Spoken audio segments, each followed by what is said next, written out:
Κυρίες και κύριοι, θα σας εμφανίσω ένα σκράπελο για τώρα. Κυρίες και κύριοι, σκράπελο. Μόλις ήρθα θα εξαφανίσω με μια κίνηση πάνω στο μπαλκόνι στο στάδι. 1, 2, 3. Ωραίο. Θέλω σε εσάς, παιδιά, πρώτα θα εξαφανίσω μια κίνηση. Είναι ομάδος, σκράπελο. Πω παιδιά, όλα τα πράγματα που κάνει.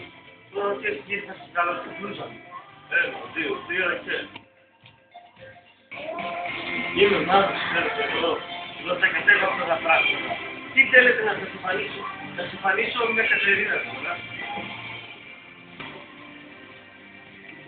Βλέπετε, ωραία, τώρα θα την εξαφανίσω τώρα, γιατί εγώ δεν μπορώ μέσα και αυτό. Ωραία, και τώρα θα κλείσουμε το βίντεο μας με μια εξαφάνιση.